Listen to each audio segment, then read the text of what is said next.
അപ്പോ ഇന്ന് കുക്ക് ചെയ്യുന്നതിന് മുമ്പായിട്ട് നമുക്ക് മാർക്കറ്റ് വരെ ഒന്ന് പോയിട്ട് വരാം. എന്റെ കൂടെയുള്ള ആള് മടിയനായതുകൊണ്ട് തന്നെ grocery shopping is totally my job. Finally നമ്മൾ കുറച്ച് ഫിഷും കൂടി വാങ്ങിച്ച് നേരെ വീട്ടിലേക്ക് പോയി. ടു ബി ഓണസ്റ്റ്, ഞാൻ ഒരു ബിരിയാണി എക്സ്പേർട്ട് അല്ല. യൂഷ്വലി ഞാൻ അത് ഉണ്ടാക്കാറുമില്ല, അതെപ്പോഴും കഴിക്കാറുമില്ല. And today I'm making my own special version of biryani and I'm really excited to see how it turns out. അപ്പൊ നമ്മൾ നേരത്തെ സോക്ക് ചെയ്ത് വെച്ചിട്ടുള്ള ആ റൈസ് ഒന്ന് കുക്ക് ചെയ്തെടുത്തിട്ടുണ്ട്.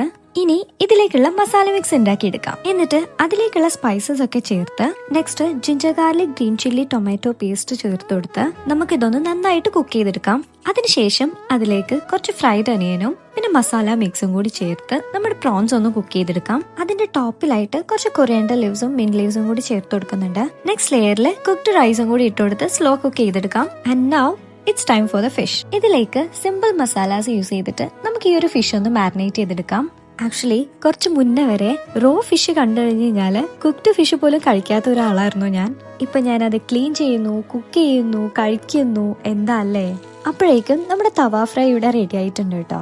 ഇതിപ്പോ വീട്ടിലായിരുന്നെങ്കിൽ ഈ ഒരു ദമ്മ് പൊട്ടിക്കുന്നതും ഈ ഒരു മസാലാസ് മിക്സ് ചെയ്യുന്നതും റൈസ് സെപ്പറേറ്റ് ആക്കുന്നതും ഒക്കെ ഉമ്മാറായിരിക്കും. But today I am the one doing it. ഇപ്പോ എനിക്ക് ശരിക്കും ഫീൽ ചെയ്യുന്ന ഒരു കാര്യം ഞാൻ ഇത്രക്ക് വലുതായോ എന്നുള്ളതാ.